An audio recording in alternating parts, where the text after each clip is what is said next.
وبارك على سيدنا وحبيبنا وشفيعنا ومطاعنا محمد بن عبد الله وعلى آله وصحبه ومن تبعهم بإحسان إلى يوم الدين. اللهم علمنا ما ينفعنا وانفعنا بما علمتنا وزدنا من فضلك علما وتعليما إنك على كل شيء قدير. سبحانك لا علم لنا إلا ما علمتنا إنك أنت العليم الحكيم. رب اشرح لي صدري ويسر لي أمري واحلل عقدة من لساني يفقهوا قولي آمين. أما بعد. Jadi tuan-tuan, semalam kita berhenti pada bab yang ketujuh, bab qaulillahi ta'ala wa huwal azizul hakim. Subhana rabbika rabbil izzati amma yasifun walillahil izzatu wa lirasulih wa man halafa bighairillahi wa sifatih. Jadi perkataan al-aziz biasa kita terjemah sebagai mulia, tetapi ia boleh juga datang dengan makna apa lagi yang memenangi, al-aziz yakni al-ghalib, yang menguasai. Jadi ini adalah nama dan juga sifat-sifat bagi Allah Subhanahu wa taala. Cumanya dekat hadis Abu Hurairah radhiyallahu taala anhu, saya tanya apakah fungsi la di situ, la wa izzatika la as'aluka ghairaha. Jadi semalam saya kata mungkin dia adalah la yang bukan memberi maksud tidak, penafian. Dia adalah la yang memberi fungsi penekanan, takkid ataupun taukid. Macam kan kita baca dalam Quran banyak la uqsimu biyaumil qiyamah.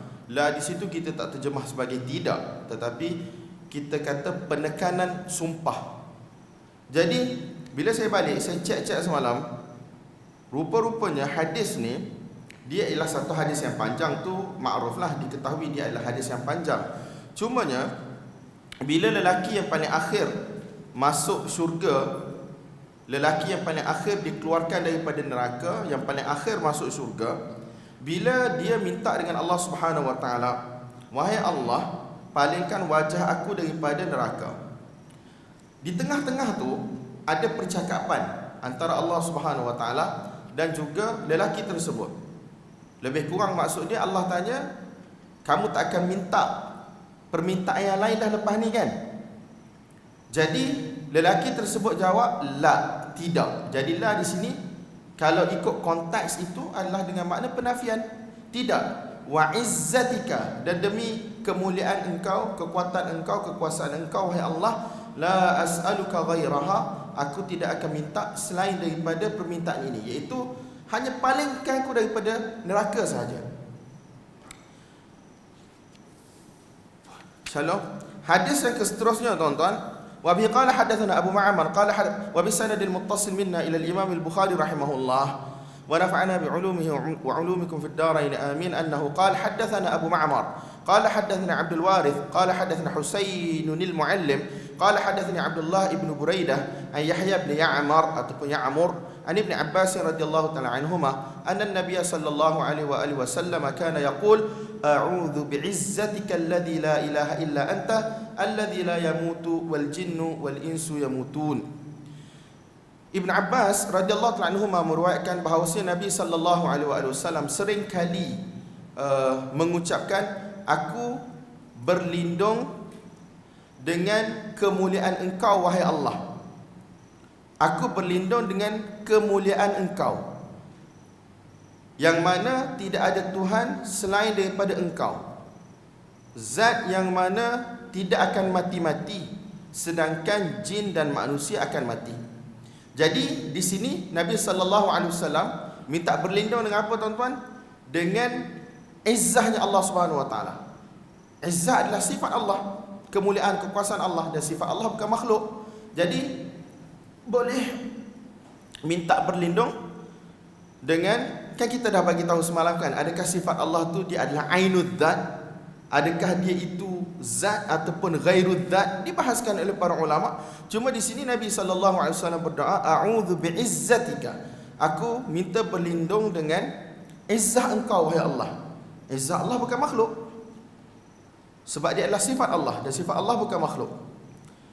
A'udzu bi'izzatika alladzi la ilaha illa anta, aku minta berlindung dengan kemuliaan, kekuatan engkau yang mana tidak ada Tuhan selain daripada engkau, Tuhan yang mana tidak akan mati-mati, sedangkan jin dan manusia akan mati. Dalam kitab-kitab syarah, ulama kita bagi tahu Nabi sallallahu alaihi wasallam sebut jin dan manusia akan mati, tetapi Nabi tidak nafikan makhluk lain akan mati seperti malaikat. Ada orang kata kalau macam tu jin dan manusia yang mati selain daripada tu tak matilah. Tak, berdasarkan dalil-dalil yang lain semua akan mati. Kan semalam kita dah baca hadis, selepas Allah Subhanahu Wa Taala hancurkan bumi, Allah Subhanahu Wa Taala genggam bumi dengan tangan kanannya, Allah Subhanahu Wa Taala lipat langit dengan tangan kanannya. Allah Subhanahu Wa Taala tanya untuk satu tempoh yang panjang, Anal Malik aina mulukul ard, akulah raja, di manakah raja-raja alam ini, bumi ini sebelum ini. Jadi tuan-tuan, semuanya mati. Cuma di sini Nabi sallallahu alaihi wasallam sebut jin dan juga manusia akan mati. Kalau dalam ilmu usul dia kata ni lah mafhumul laqab. Jadi mafhumul laqab ni dia kata la mafhumalah. Jadi kalau disebut jin dan manusia mati tidak memberi maksud yang lain tak mati. Ini hanyalah satu statement untuk ini saja. Tidak ada penafian tentang benda-benda lain. Jadi berdasarkan dalil-dalil yang lain yang dikumpulkan oleh para ulama, yang disebut dalam Quran, disebut dalam hadis, semua akan mati kecuali Allah Subhanahu wa taala. Wa bihi qala hadatsana ibn Abi al-Aswad qala hadatsana Harami qala hadatsana Syu'bah an Qatadah an Anas an an-nabiy sallallahu alaihi wa alihi wasallam annahu qala yulqa fi an-nar. Wa qala Khalifah hadatsana Yazid ibn Zura'in qala hadatsana Sa'id an Qatadah an Anas wa an Mu'tamir annahuma an Anas, berarti situ. Wa an Mu'tamir sami'tu abi an Qatadah an Anas an an-nabiy sallallahu alaihi wasallam annahu qala la yazalu yulqa fiha wa taqul hal min mazid hatta yad'a fiha rabbul alamin qadamahu fayanzawi ba'daha ila ba'd thumma taqul qad bi'izzatika, ada baca qad ataupun qadi bi'izzatika wa karamik wala tazalul jannatu tafdulu hatta yunshi Allahu laha khalqan fayuskinahum fadlal jannah.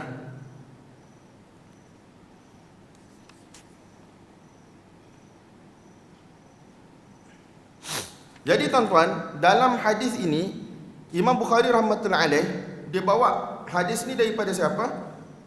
Daripada Qatadah, daripada Anas Ibn Malik radhiyallahu ta'ala anhu. Jadi ada beberapa jalur daripada Qatadah. Jalur yang pertama ialah jalur Syu'bah. Syu'bah riwayatkan daripada Qatadah daripada Anas.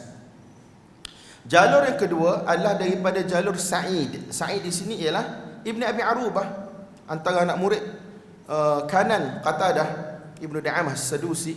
Kemudian dia bawa daripada jalur Mu'tamir daripada ayah dia. Mu'tamir daripada ayah dia, Mu'tamir Ibnu Sulaiman Mu'tamir Ibnu Sulaiman At-Taimi. Jadi ayah dia Sulaiman telah riwayatkan juga daripada Qatadah daripada Anas radhiyallahu taala anhu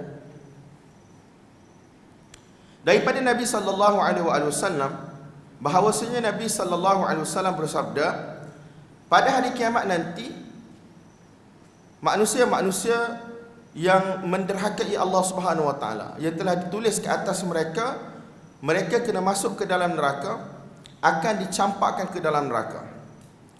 Wa taqul, dan neraka akan bercakap, akan berkata, hal min mazid, ada tak lagi, ada tak lagi. Sehinggalah Allah Subhanahu wa taala, Tuhan yang Maha Mulia, telah meletakkan qadam yang selalu diterjemah sebagai kaki, yang mana kita tidak tahu tuan-tuan bentuknya, keadaannya macam mana. Kita dah bagi tahu mukaddimah panjang lebar semalam.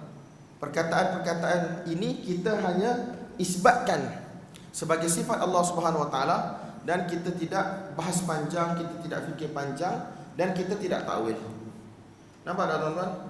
Kita isbatkan sebagaimana yang disebutkan oleh Nabi sallallahu alaihi wasallam di dalam hadis-hadis baginda yang sahih, yang disabitkan oleh para sahabat, para ulama, dan kita terima, kita tidak fikir berkaitan dengan zat Allah Subhanahu wa taala, sifat-sifat Allah Subhanahu wa taala, dan kita tidak mentakwilnya sebagaimana takwilan-takwilan ahli kalam yang menyelisihi salaf. Jadi tuan-tuan,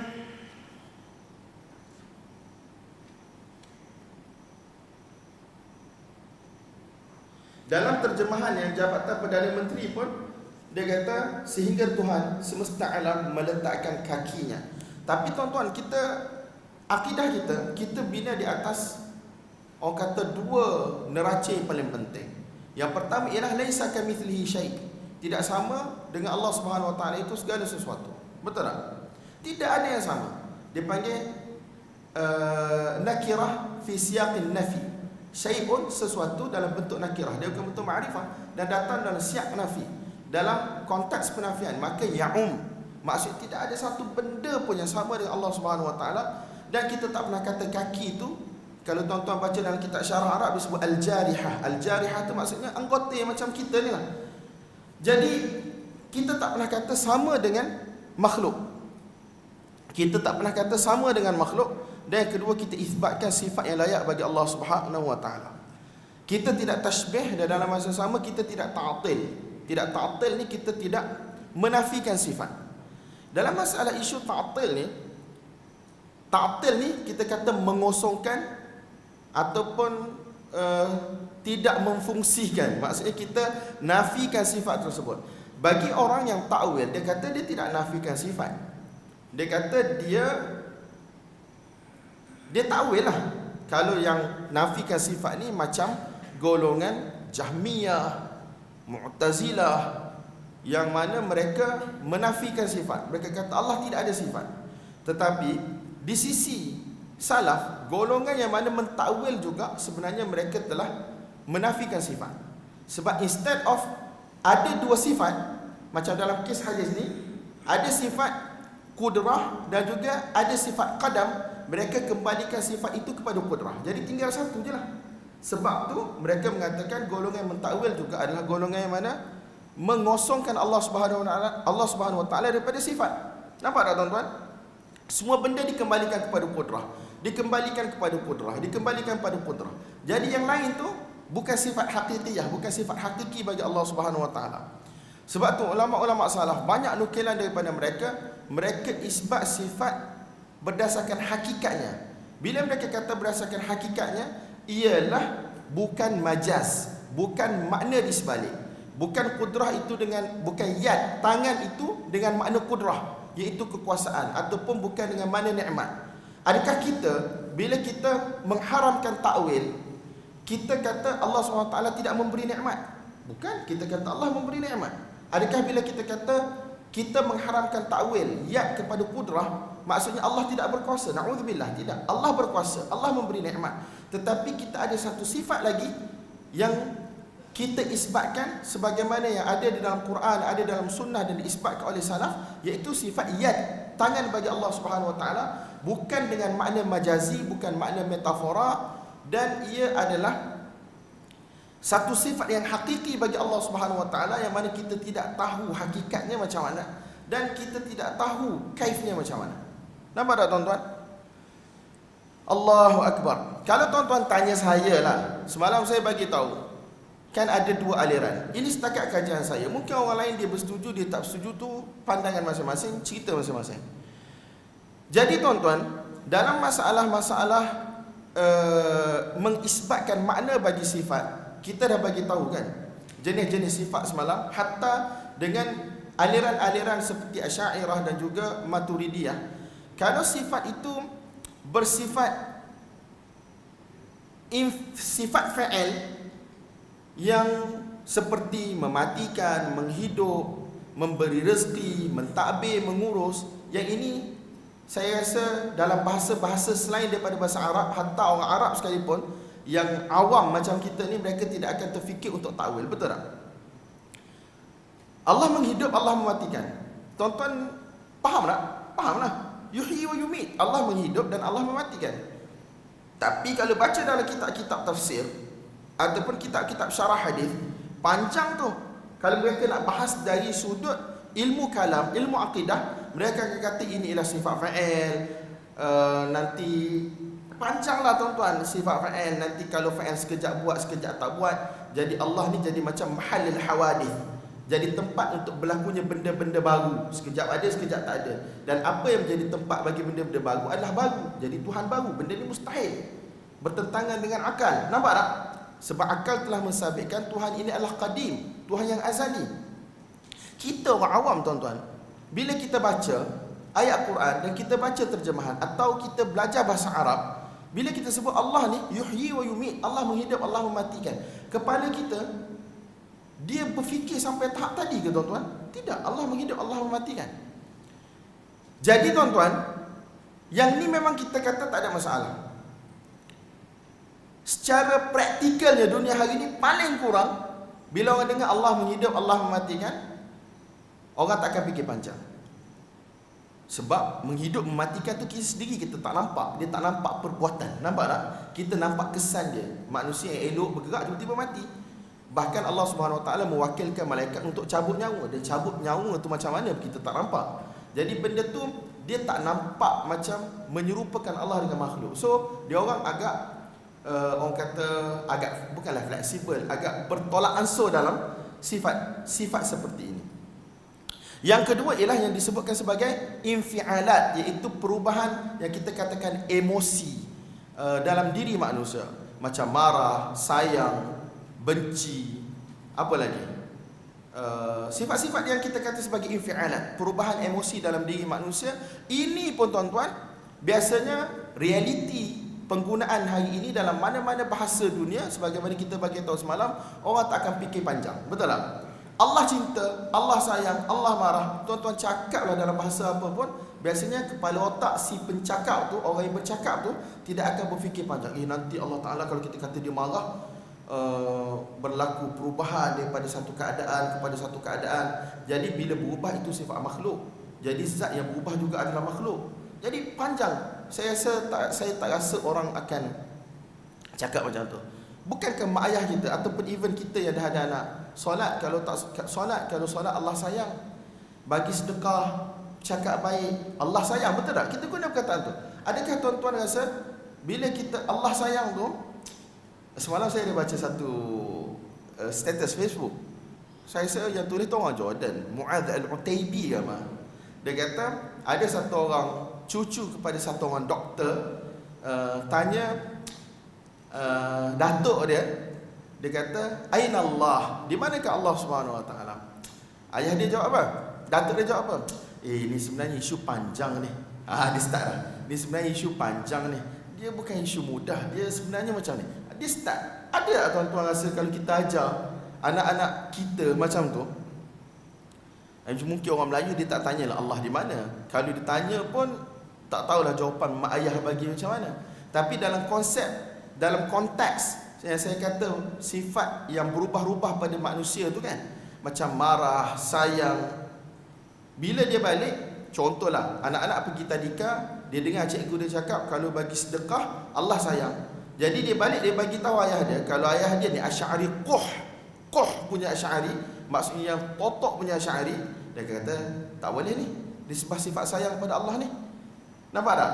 Ke ayah dia sebagai satu orang ammi, satu orang awam yang biasa, ataupun hatta dia kalau dia ustaz yang biasa, ataupun kalau dia tu Asy'ari yang biasa, yang bukan orang kata yang Quh, yang totok ni, dia terima je. Allah sayang, Allah marah, Allah suka, Allah benci.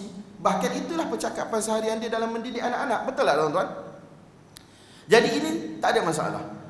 Yang bermasalah sikit apabila melibatkan anggota ataupun sifat perbuatan yang secara zahirnya menunjukkan kepada macam ada anggota.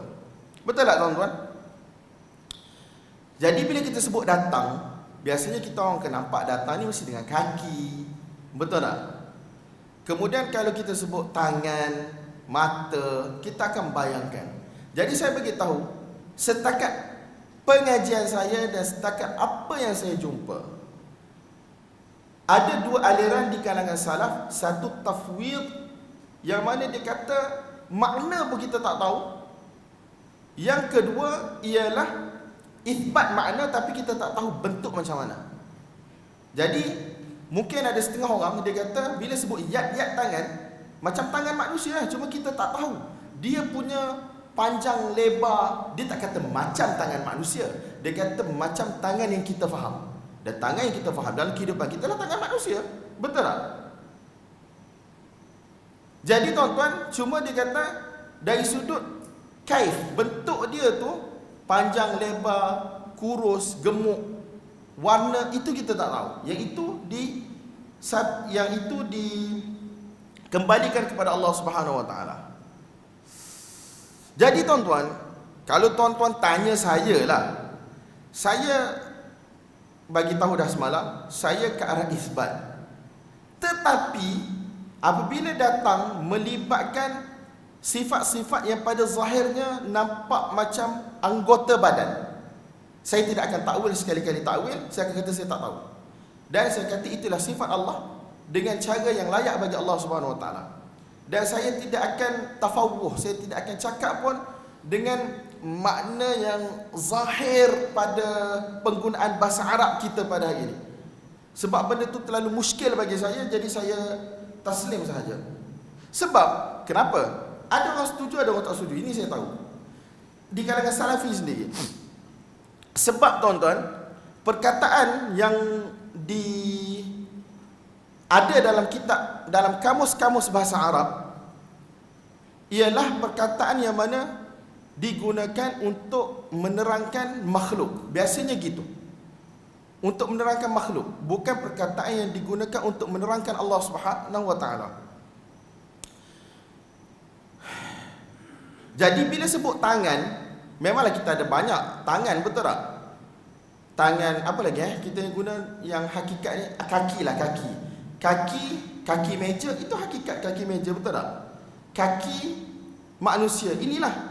Apa lagi kaki yang kita guna secara hakikat, makna hakikat, bukan makna di sebalik. Kaki dia panggil apa? Tripod ke apa tu? Kaki tu. Apa lagi? Orang sebut kaki langit, tapi kaki langit kita tak nampak, betul tak? Penggunaan kaki langit. Jadi sekarang bila kita kata atas makna hakiki yang mana? Makna hakiki yang mana? Kalau orang yang suka masuk perdebatan, dia akan berdebat benda ni. Orang akan tanya, bila kamu kata makna yang zahir, makna hakiki yang mana? Kalau kita kata makna hakiki sebagaimana kita faham, yang mana yang kita faham? Sebab dia tidak ada makna mujarrad, dia tidak ada semata-mata makna, kecuali dia mesti ada idhafahnya kepada satu-satu zat di luar pada alam realiti ini. Betul tak? Itu kaki kerusi. Kaki kerusi tak sama macam kaki kita. Jadi bila kita sebut makna yang zahir, zahir tu zahir mana? Tapi mungkin ada orang kata sebab mukhatabah, percakapan Allah itu ialah kepada makhluk yang bernama manusia, mungkin yang zahir ni ialah kaki manusia ataupun tangan manusia, terutamanya bila disebut asabi', jari dan seumpamanya. Jadi bagi setengah orang, dia mampu untuk fikir masuk dalam bab-bab yang melibatkan jawarih. Saya tidak akan sekali-kali takwil.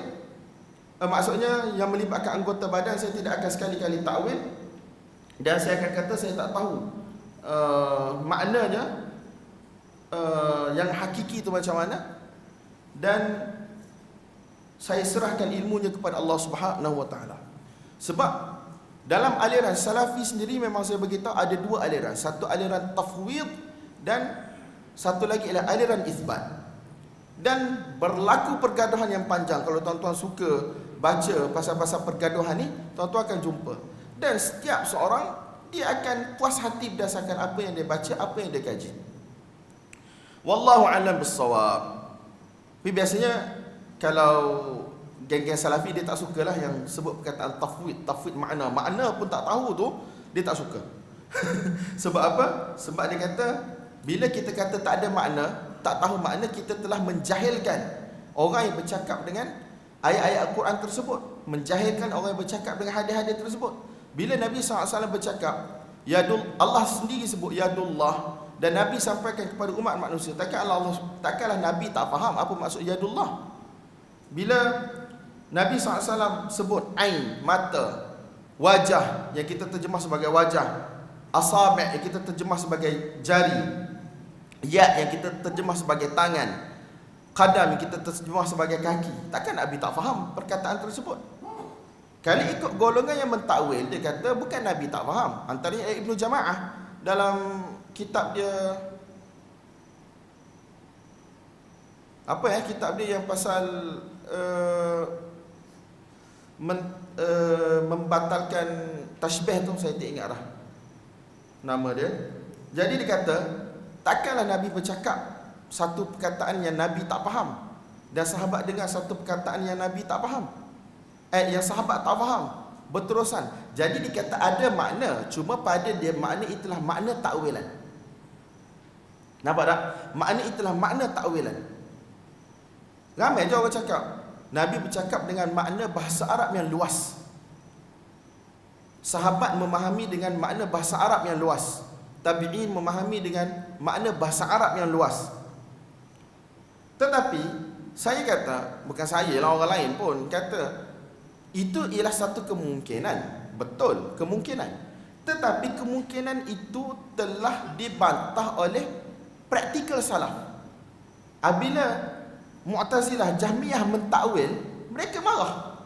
Jadi apabila salaf berkeras dalam masalah jangan takwil, jangan tafsir dengan makna selain makna yang ditafsirkan oleh para ahli ilmu di kalangan ahli sunnah, itu bermakna mereka tidak sekali-kali memahami ayat-ayat dan juga hadis-hadis sifat dengan makna metafora, majazi. Nampak tak? Ada orang tak tahulah, pada saya dia nak tunjuk kita bodoh ataupun dia nak tunjuk dia cerdik. Dia kata kita kena belajar bahasa Arab, kita kena sekian-sekian. Baik, a'immah salaf, Abu Ubaid Al-Qasim bin Sallam, Ahmad ibn Hanbal, a'immah yang lain min a'immatil lughah, daripada para imam lughah. Janganlah nak ajar kami bahawasanya fi sama tu ada maksud sekian. Itu pun kami tahu. Sebab imam-imam kami pun tahu. Yat ada berapa puluh maksud. Ibn Hajar sebut dalam Fathul Bari mungkin sampai 29 ke 30 maksud. Saya tak ingatlah nombor, tapi paling penting banyak. Bukan a'immah. Tuan-tuan ingat Imam Ahmad ni baru mengaji abata macam kita ke? Abu Ubaid Al-Qasim bin Sallam yang tulis Gharibul Hadis, Gharibul Quran. Ceritanya macam kamus lah bagi perkataan-perkataan dalam hadis, perkataan-perkataan dalam Quran. Adakah mereka tak tahu maksud-maksud perkataan tersebut? Maksud yang hakikat, maksud yang metafora, majazinya. Mereka tahu. Tapi mereka secara konsisten melarang orang daripada mentakwilkan. Sebab di sisi mereka bila takwil pergi kepada makna kudrah, itu ialah mengosongkan Allah SWT daripada satu sifat hakikah, satu sifat yang hakiki bagi Allah SWT. Nampak tak tuan-tuan? Mengosongkan Allah daripada sifat yang layak bagi Allah. Sepatutnya kita kena isbat inilah sifat Allah. Cuma aku tak bahas panjang. Semalam saya Google kenyataan Imam Zahabi rahmatullahi alaih.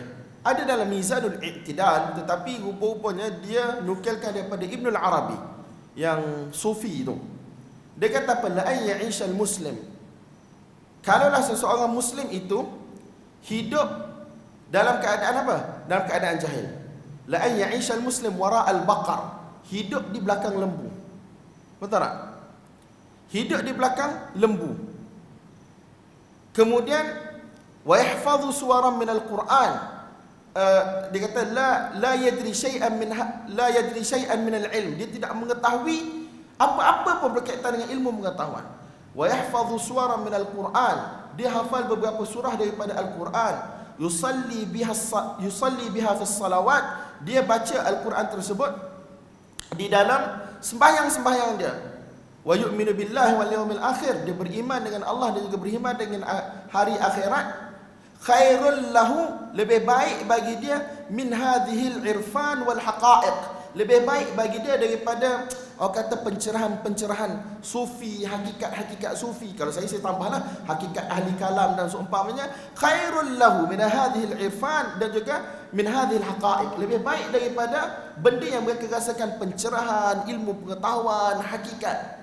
Walau qara'a mi'ata kitab, walaupun dia baca 100 kitab, walau amila mi'ata khalwah, walaupun dia buat 100 kali khalwat, pergi gunung jerai ke mana, dia kata jadi manusia bodoh hidup belakang lembu, tak tahu apa-apa berkaitan dengan ilmu, tetapi dia hafal beberapa surah daripada Al-Quran dan dia baca dalam salat, beriman dengan Allah, beriman dengan hari kiamat, lebih baik daripada semua benda-benda yang dikatakan sebagai ilmu. Nampak tak? Pencerahan-pencerahan sufi. Walau qara'a mi'ata kitab, walaupun dia baca 100 kitab. Walau amila mi'ata khalwah, walaupun dia buat 100 khalwat. Sebab apa tuan-tuan? Lagi daripada jalan yang Allah tunjuk, lagi daripada jalan yang dilalui oleh Nabi sallallahu alaihi wasallam, para sahabat dan juga immatus salaf, maka itu ialah permulaan kepada kesesatan. Wallahu a'lam bissawab. Kenapa saya masuk yang tu tadi? Saya nak bagi tahu, apabila sampai kepada tempat-tempat yang muskil, kita senyap. Nampak tak? Dan Allah SWT tidak akan tanya lebih daripada itu.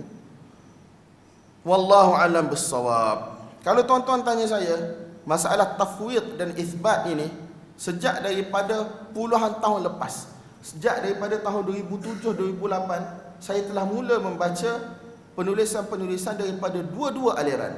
Yang ithbat terutama datang daripada Salafi belah-belah Saudi lah, dan yang tafwid ia datang daripada golongan yang dikenali sebagai Hanabilah Judud. Hambali yang baru ni kan, adalah pemuka-pemuka dia, sebahagiannya adalah guru saya masa di Mesir dulu. Jadi tulisan demi tulisan, aliran A tulis, B jawab, yang B jawab, A jawab balik, kitab demi kitab, tesis demi tesis ditulis. Jadi benda itu memang tidak akan berkesudahan. Jadi tuan-tuan lagilah yang tak mengaji, saya tak kata saya mengaji tinggi, yang ini bukan ihtimamat, bukan orang kata concern tuan-tuan. Jadi tak perlu nak fikir panjang. Benda yang muskil, cakap tak tahu, aku serahkan ilmunya pada Allah Subhanahu Wa Taala. Dan kita beriktikad bagi Allah Subhanahu Wa Taala segala sifat kemuliaan, sifat kesempurnaan. Allah Subhanahu Wa Taala mempunyai sifat hakiki dan tidak menyerupai makhluk, dan apa yang Allah sebutkan, apa yang Nabi sebutkan itu adalah benar. Kita terima, kita tidak takwil sebagaimana ahli-ahli kalam takwil, ataupun kita tidak tolak sebagaimana ahli-ahli kalam tolak, dan kita tidak mentashbihkan, menyerupakan Allah dengan makhluk sebagaimana golongan musyabbihah, dan kita tidak menjisimkan Allah sebagaimana golongan mujassimah. Nampak tak tuan-tuan? Itu sahaja yang saya boleh bagi tahu kepada tuan-tuan. Setuju tak setuju? Itu bukan kemampuan saya. Abki marzi. Shalom tuan-tuan. So, dalam keadaan ini, apabila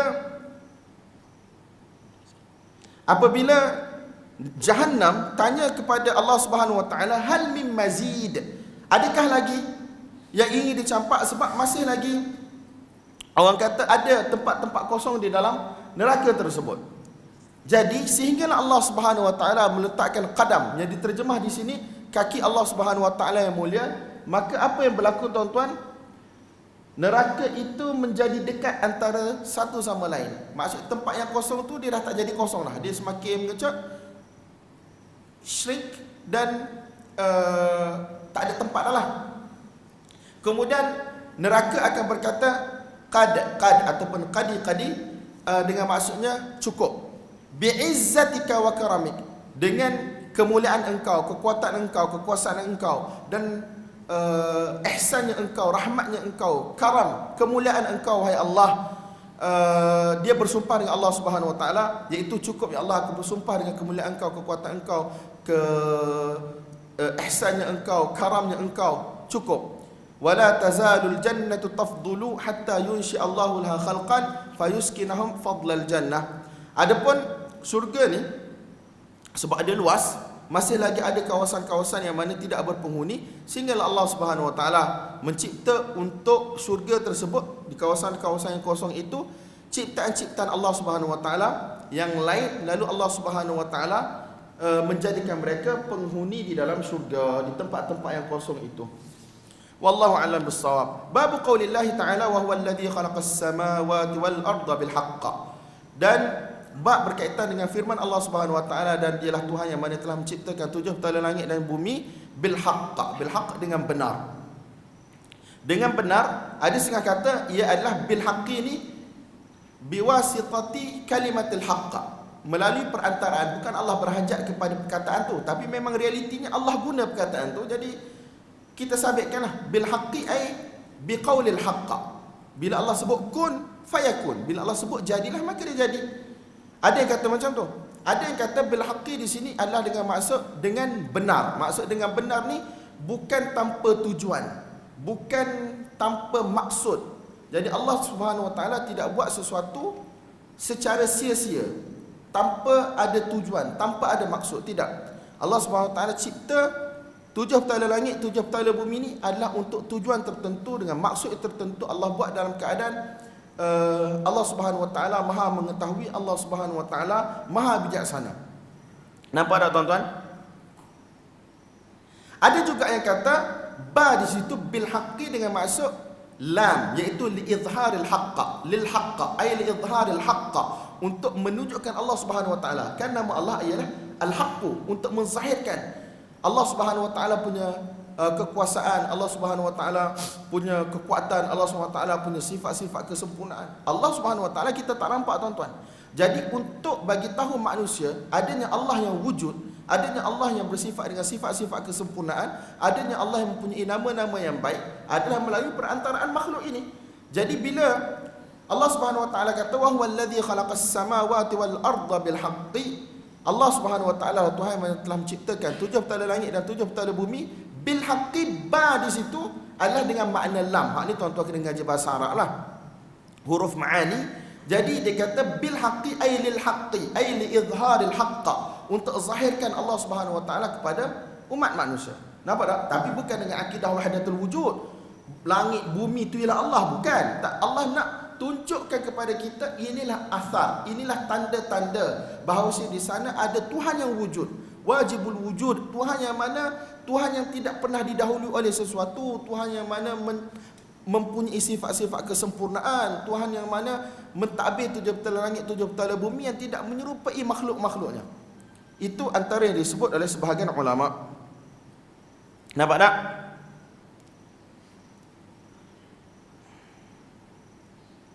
Cumanya kalau tuan-tuan bahas, tengok dalam syarah ni adalah pula yang kata tak ada makna huruf ba ni dengan maksud li, huruf dengan maksud lam. Tapi saya pun malah nak cerita panjang. Ala kullin, tuan-tuan kalau rajin belajarlah. Kalau rajin, tak rajin niat nak belajar. Ala kullin khair. Barakallahu fikum. Wa bihi qala hadatsana Qabisah qala hadatsana Sufyan an Ibn Jurayj an Sulaiman an Tawus an Ibn Abbas radhiyallahu ta'ala anhuma أنه قال كان النبي صلى الله عليه وآله وسلم يدعو من الليل اللهم لك الحمد أنت رب السماوات والأرض لك الحمد أنت قيم السماوات والأرض ومن فيهن لك الحمد أنت نور السماوات والأرض قولك الحق ووعدك الحق ولقاؤك حق والجنة حق والنار حق والساعة حق اللهم لك أسلمت وبك آمنت وعليك توكلت وإليك أنبت وبك خاصمت وإليك حكمت فاغفر لي ما قدمت وما أخرت وأسررت وأعلنت أنت إلهي لا إله إلا غيرك. وبه قال حدثنا ثابت بن محمد قال حدثنا سفيان بهذا وقال أنت الحق وقولك الحق. Tuan-tuan, dalam ni Imam Bukhari rahmatullahi alaih dia bawa dua jalur berpunca daripada hadis Ibnu Jurayj. Kan dalam riwayat tu yang pertama Qabisah daripada Sufyan. Sufyan di sinilah Ats-Tsauri, meninggal pada tahun 160 Hijrah, daripada Ibnu Jurayj, Abdul Malik Ibn Abdul Aziz Ibn Jurayj, faqih ahli Makkah, meninggal pada tahun 150 Hijrah. Jadi ada dua jalur sanad. Satu jalur daripada Qabisah dan satu lagi adalah daripada Thabit Ibn Muhammad daripada Sufyan. Daripada Ibn Abbas radhiyallahu ta'ala anhuma katanya Nabi sallallahu alaihi wasallam apabila bangun pada waktu malam, dalam solat malam, antara doa iftitah yang Nabi SAW baca ialah Allahumma, wahai Allah, lakal hamd, bagi engkau ialah segala pujian. Engkau adalah Tuhan bagi langit dan bumi. Penghuni langit dan bumi, kita nampak, kita tak nampak, engkau ialah Tuhannya. Bagi engkau lah segala pujian, dan engkau lah pendiri langit dan bumi dan apa yang ada di antara langit dan bumi. Qayyim di sini tuan-tuan diterjemah sebagai apa? Qayyim, yang mendirikan, yang menjaga, yang memelihara. Di sini dia terjemah engkaulah penopang langit dan bumi. Ada ke bahasa Melayu penopang? Tapi maksudnya panggil apa? Penjaga langit dan bumi lah, senang cerita. Daripada hancur, daripada runtuh, qayyimus samawati wal ard. Tapi sini bahasa Melayu dia penopang. Wallahu alam. Ada dalam DBP penopang. Mestilah ada, dia orang dah check kan. Cumanya saya tak pernah dengar. Penopang DBP. Penunjang, penunjang pernah dengar. Penyangga, penyokong. Ini menggunakan perkataan yang ghamid ni, yang susah. Jadi dia tidak sampai maksudlah pada saya. Kita tak pernah dengar penopang. Tak pernah kan? Penunjang, penyokong, bolehlah. Allah Nabi SAW bersabda, lakal hamd, bagi engkau lah segala pujian. Engkau adalah penopang, tunjang bagi langit dan bumi dan apa yang ada di antara keduanya. Maksudnya semuanya berada dalam peliharaan Allah Subhanahu Wa Taala. Allah Subhanahu Wa Taala yang takbir langit dan bumi daripada runtuh, daripada hancur. Semuanya ialah dalam pemeliharaan Allah Subhanahu Wa Taala. Bagi engkau adalah pujian, engkau adalah cahaya bagi langit dan bumi. Kata-kata engkau adalah hak, janji engkau adalah benar, bertemu dengan engkau adalah benar. Hak ni benar, maksudnya pasti akan berlaku. Ia bukan satu perkara yang omong-omongan, bukan satu perkara yang dongeng-dongengan, bukan janji-janji palsu, tidak. Bertemu dengan engkau adalah benar. Syurga itu benar, neraka itu benar, hari kiamat itu benar. Wahai Allah, hanya kepada engkau sahaja aku menyerahkan diriku, dan kepada engkau sahaja aku beriman, dan kepada engkau aku bergantung harap, kepada engkau aku kembali bertaubat, dan hanya kerana engkau ataupun hanya kerana engkau aku akan bergaduh dengan orang. Wa bika khasamt, aku akan bergaduh dengan orang, aku akan berdebat dengan orang hanya kerana engkau. Sini terjemah dia, denganmu aku menentang musuh. Khasama yukhasimu itu perdebatan, sama dari sudut lisan lah biasanya. Wa bika khasamt, kalau kita nak terjemah denganmu, ai dengan dalil-dalilmu, dengan hujah-hujahmu, ataupun bisababika, kerana engkau aku sanggup berdebat, bermusuh dengan orang yang mana menyalahi jalan engkau. Nampak tak tuan-tuan? Wa ilaika hakamt, dan kepada engkau aku akan berhukum. Maksudnya aku akan jadikan engkau sebagai hakim dalam setiap gerak-geri aku, tingkah laku aku, perbuatan aku, percakapan aku, iaitu kembali kepada apa? Kembali kepada agama engkau, yang mana dibina di atas wahyu yang engkau turunkan dalam Al-Quran, dan wahyu yang engkau turunkan kepada baginda Nabi Muhammad sallallahu alaihi wasallam yang berupa hadis Nabi sallallahu alaihi wasallam. Maka ya Allah, ampunkanlah bagiku apa dosa yang telah aku lakukan sebelum ini dan dosa yang aku akan lakukan selepas ini.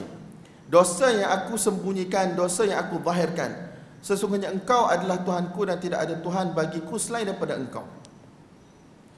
Dalam riwayat jalur yang kedua ni, antara disebut oleh Nabi sallallahu alaihi wasallam di dalam doa baginda ialah antal haqq wa qaulukal haqq, engkau lah Tuhan yang benar dan kata-katamu adalah benar. Bab wa kana Allahu sami'an basira, bab Allah Subhanahu wa taala itu satu zat yang maha mendengar dan juga satu zat yang maha melihat. Kita dah bagi tahu tuan-tuan, Mu'tazilah, Jahmiyah, dia tak kata Allah Subhanahu wa taala itu buta. Dia tak kata Allah Subhanahu wa taala itu peka, sebab inilah sifat kekurangan. Tetapi berlaku khilaf, sebagaimana kita bagi tahu, kalau golongan ini mereka kata Allah melihat dengan zatnya, Allah Subhanahu wa taala mendengar dengan zatnya. Lawan mereka pula di kalangan ahli sunnah, Hanabilah, Athariyah, dan daripada golongan Asy'ariyah Maturidiyah, mereka kata Allah mendengar dengan pendengaran. Yasma'u bisam'in, Allah mendengar dengan pendengaran. Wa yabsuru wa yubsiru bi basar, melihat dengan penglihatan. Wa ya'lamu bi ilmin, dan Allah SWT tahu dengan ilmu. Tapi semua benda ni tuan-tuan, sebagaimana kita bagi tahu semalam, dia ialah ma'nan minal ma'ani, bukan satu benda yang mahsus yang kita boleh sentuh, pegang, tahu dengan panca indera. Cuma mereka kata ini adalah sifat yang mana qa'imatun bidzat, sifat yang mana berdiri dengan zat Allah Subhanahu Wa Taala. Sebab tu saya beritahu semalam, sebahagian masyayikh kita bagi tahu, kalaulah Mu'tazilah mereka mengingkari sifat ma'ani, yang kita kata pendengaran, penglihatan tu, mereka tidak ada hukum kafir. Sebab mereka tak kata Allah tidak mendengar. Mereka tak kata Allah Subhanahu Wa Taala tidak melihat. Mereka tak kata Allah Subhanahu Wa Taala itu jahil, tidak mengetahui. Tidak. Cuma mereka kata tidak ada sifat zaidah, tidak ada sifat yang mana lebih daripada zat, qaimatun bidzat. Jadi benda ni tuan-tuan, kalau kita fikir, kita tak boleh cakap apa pun, sebab kita tak pernah tengok. Tuan-tuan pernah tengok Tuhan ke? Kalau kita, zat ni tuan-tuan, zat ni, batang ni, kita boleh nampak putih. Putih ni dia tak akan nampak putih kecuali pada benda. Betul tak? Tuan-tuan boleh tunjuk pada saya warna putih tu apa? Tak, dia akan jadi putih bila dia kena pada dinding, bila kita cat putih. Kalau tak, ataupun dia duduk dalam air, kita nampak dia putih. Benda itu dinamakan sebagai arak dalam istilah apa orang panggil, istilah falsafah mantik ni disebut sebagai arak. Kalau tak tuan-tuan, kita tak boleh nampak putih, kita tak boleh nampak hitam kecuali bila dia ada pada jauhar, ada pada benda yang tangible, benda yang mahsus, yang boleh disentuh. Nampak tak? Jadi sekarang bila kita kata tiang ni, sebelum ni kita tengok apa tuan-tuan? Tiang yang dibuat daripada batu, daripada simen, kemudian kita cat putih. Dan cat ni kan dia boleh tanggal, betul tak? Kita nampak benda tu dia menempel. Benda yang mana menempel ke atas tiang. Tapi sifat Allah, zat Allah kita tak pernah nampak. Kita tak pernah nampak, kita tak pernah lihat, kita tak pernah sentuh. Begitu juga sifat Allah Subhanahu Wa Taala. Jadi perbahasan qaimatun bidzat, benda-benda ni dia terlalu apa orang panggil, dia dah jadi terlalu dalam, dan benda ini tidak berkait dengan kita. Kita diminta hanya untuk beriman Allah SWT ialah Tuhan yang maha mendengar, maha melihat, mempunyai sifat-sifat kesempurnaan sebagaimana disebut dalam Quran dan disebut dalam hadis Nabi SAW. Betul tak? Orang awam bila dia baca wa kana Allahu sami'an basira, dan Allah Subhanahu Wa Taala satu zat Tuhan yang mana maha mendengar, maha melihat, mereka berhenti kat situ dan mereka faham Allah Ta'ala bersifat dengan sifat kesempurnaan. Betul tak? Tidak ada satu benda pun yang tidak didengar oleh Allah, tidak ada satu benda pun tidak dilihat oleh Allah Subhanahu Wa Taala. La ya'zubu anhu mithqalu dzarrah, tidak ada satu benda pun hilang daripada pengetahuan Allah Subhanahu Wa Taala. Tetapi bila datang ahli kalam, bermula daripada Jahmiyah, Mu'tazilah, apa yang berlaku tuan-tuan? Mereka mula bercakap secara detail, panjang lebar, jadi menyebabkan ahli sunnah terpaksa untuk bercakap dengan percakapan-percakapan yang mana nak menghilangkan syubhat tersebut. Sedangkan kalau ikut hakikatnya, kalaulah bukan kerana syubhat tersebut, kita tak perlu bercakap pun panjang-panjang. Sifat ma'ani, tak ma'ani, qaimatun bidzat, zat ke dia, sifat ini adakah zat Allah ataupun bukan zat Allah. Ini semua orang kata perkataan-perkataan yang mana tidak diwarisi daripada Nabi, tidak diwarisi daripada sahabat, tidak diwarisi daripada a'immatus salaf, kecuali bila tuan-tuan, bila datangnya golongan yang mana menafikan sifat-sifat Allah Subhanahu Wa Taala. Dan apabila mereka menafikan sifat-sifat Allah Subhanahu Wa Taala, kalau kita tengok kesan, kalaulah setakat dia nak nafikan sifat ma'ani, tetapi dia nak sabitkan Allah itu maha mendengar, maha melihat, itu kita nampak macam okey lagi. Tetapi sebenarnya tuan-tuan, apabila benda ni dibiarkan, dia bukan sampai tahap itu je, dia akan menafikan kewujudan Tuhan itu sendiri. Sebab tu para ulama kita berkeras. Walaupun kita nampak, macam saya bagi tahu tadi, khilafnya Mu'tazilah berkata Allah mendengar. Betul tak? Mu'tazilah berkata Allah melihat, ahli sunnah berkata Allah mendengar, Allah melihat. Cuma khilaf di mana pada sifat ma'ani. Apakah itu sifat ma'ani? Iaitu sifatun zaidatun qa'imatun bidzat, sifat yang mana berdiri pada zat. Kita terjemah berdiri ni, kita boleh faham ke? Kita tak boleh faham. Tetapi berlaku perbahasan sebab takut last sekali sebagaimana disebut oleh sebahagian ulama, antaranya Imam Bukhari rahmatullahi alaih, daripada dalam kitab Khalq Af'alil Ibad. Saya tak ingat beliau nukilkan kepada siapa. Puak ni pusing sebenarnya nak kata tak ada Tuhan. Puak ni nak kata lah sekali pusing tidak ada Tuhan. Tapi kalau dalam ayat yang Imam Bukhari bawa tu, laisa fis sama'i ilah, tidak ada Tuhan yang tinggi di atas sana, ataupun laisa 'alal 'arsy, Rab, tidak ada Tuhan di atas arash. Last sekali dia akan bawa kepada mana tuan-tuan? Mula-mula dia bahas tentang nak selamatkan Allah daripada ta'addud, daripada banyak, 2, 3 kan. Bila kita kata ada sifat, jadi dah macam Tuhan tu 2, 3, 4, 5, 6. Ada yang kata tak boleh bagi tahu pun Allah Ta'ala ni ada nama-nama yang baik 99 dalam hadis. Maksudnya kamu sembah 99 Tuhan. Jadi dia kata ada Tuhan sahaja. Tetapi sebenarnya tuan-tuan, kalau kita biarkan, kalau a'immah salaf dahulu biarkan, maka dia akan sampai kepada satu tahap akan jadi etis. Tuhan tak wujud. Nampak tak tuan-tuan? Akan jadi etis. Tuhan tak wujud. Ataupun dia akan pergi kepada apa? Ta'addudul qudama paling kurang. Ada banyak zat yang qadim.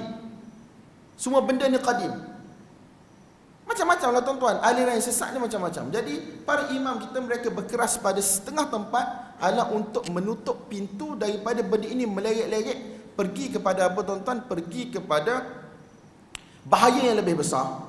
Antara bahaya yang lebih besar, salah satu daripada dua. Sama ada dia menafikan kewujudan Tuhan, ataupun dia kata ada banyak Tuhan.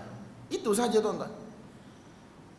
Wallahu alam. Kalau kita yang duduk hari ni, zaman hari ni, zaman orang kata kita semua Islam, dalam negara Islam, selamat daripada falsafah-falsafah yang mengarut-mengarut ni, berpuluh tahun dalam kehidupan kita, kita hidup dalam keadaan elok kan tuan-tuan. Jadi tuan-tuan rasa perlu tak kita nak bahas wa kana Allahu sami'an basira, adalah Allah Subhanahu wa taala itu Maha mendengar, Maha melihat.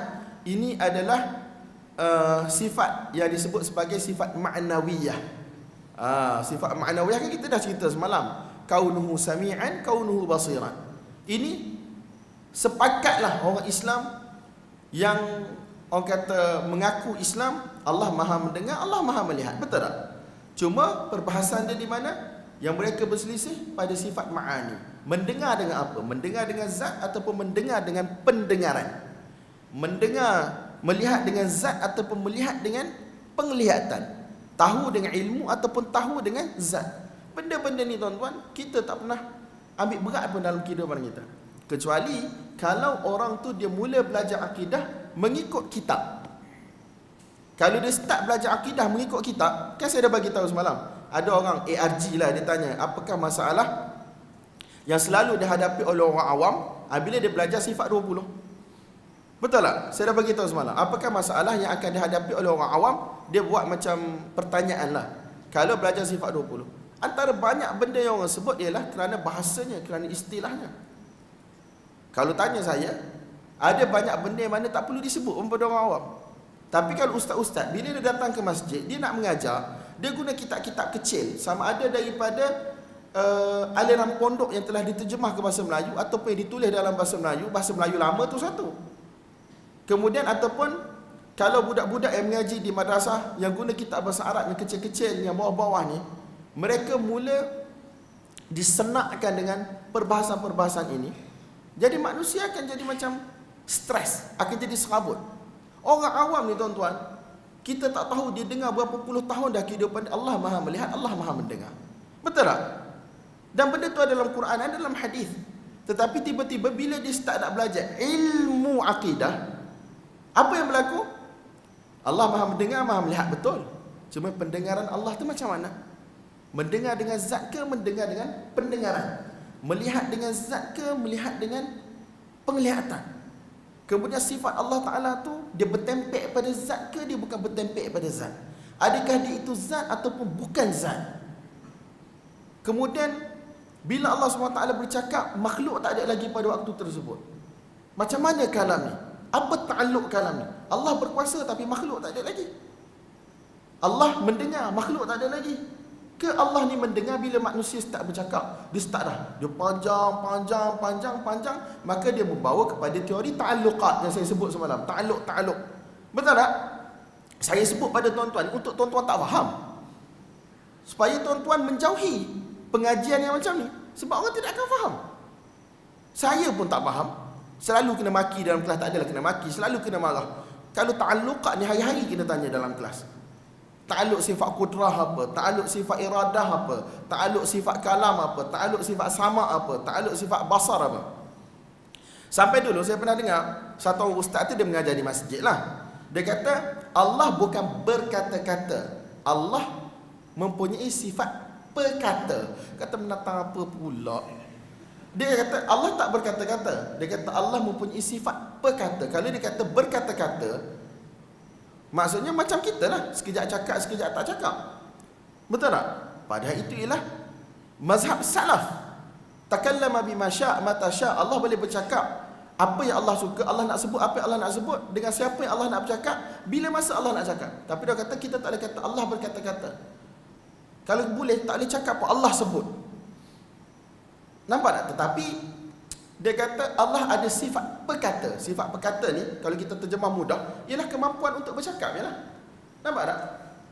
Kita tak nafikan Allah mampu untuk bercakap. Kita kata Allah ada sifat berkata. Tetapi dalam masa yang sama Allah berkata-kata bila masa Allah nak berkata-kata. Betul tak? Jadi tuan-tuan, jadi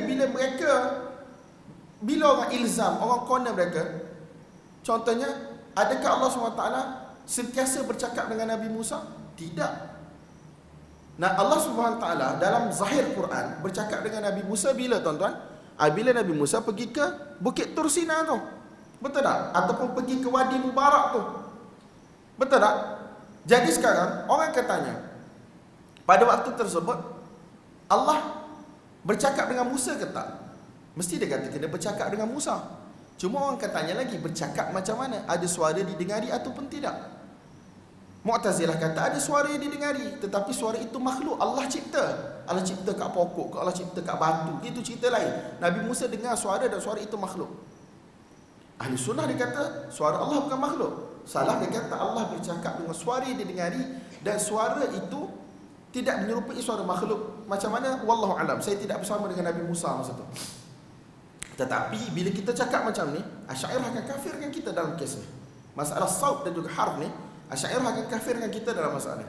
Sebab nanti kita akan sampai bab ni panjang tuan-tuan. Tetapi saya nak bagi tahu bahawasanya Nabi Musa bercakap dengan Allah pada waktu tersebut. Mu'tazilah kata Allah bercakap dengan Nabi Musa, tetapi Allah cipta suara. Suara tu makhluk. Asy'ariyah dia kata Allah bercakap dengan Nabi Musa tapi bukan melalui suara yang didengari. Jadi bila bukan melalui suara yang didengari, bercakap macam mana? Last sekali mereka akan kata Allah campakkan maklumat tersebut ke dalam hati Nabi Musa. Jadi tidak berlaku percakapan yang hakikilah pada kita.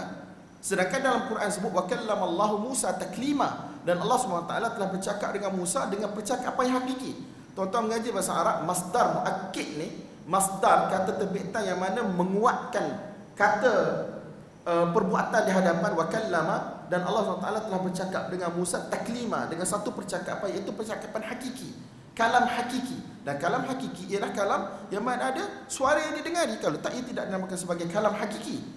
Jadi tuan-tuan, pusing, itu timbulnya isu kalam nafsi. Kalam nafsi itu ialah Allah SWT ada sifat perkata.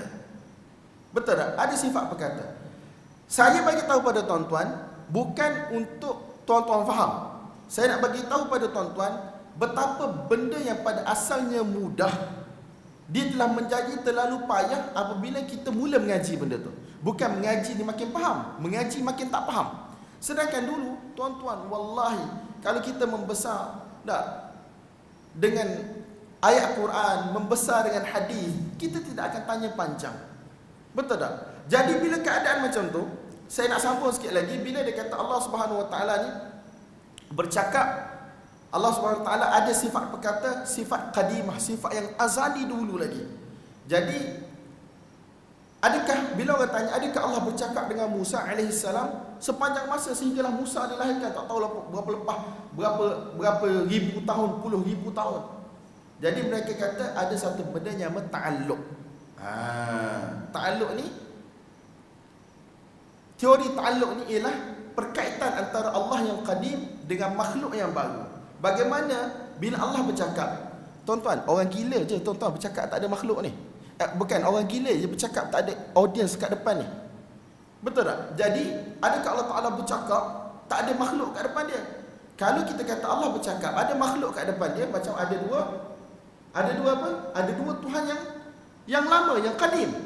Jadi untuk lari daripada semua benda tu tuan-tuan, dia kata tak, ni ada ta'alluq. Ta'alluq dia apa tuan-tuan? ta'alluq suluhi qadim, Allah Ta'ala mampu bercakap, tetapi bila wujud makhluk, barulah kalam Allah itu akan didengar oleh Musa, yang dinamakan sebagai tanjizi hadith. Jadi tuan-tuan pun tak faham, saya pun tak faham. Saya boleh cakap sebab saya hafal, bukan maksud saya faham. Kita jawab biasa, kita hafal lah benda tu. Ta'alluq sifat kalam macam ni, ta'alluq sifat qudrah macam ni, ta'alluq sifat iradah macam ni. Kita boleh hafal lah benda tu. Dapatlah akidah tinggi tuan-tuan. Tak 90 lebih biasa. Akidah syairah jangan main-main. Biasa cara tauhid 90 lebih juga. Tapi bila kawan-kawan tanya saya, kamu jawab akidah ni apa? Saya jawab berdasarkan soalan pemeriksa, bukan berdasarkan akidah saya. Boleh tak gitu? Kira munafik.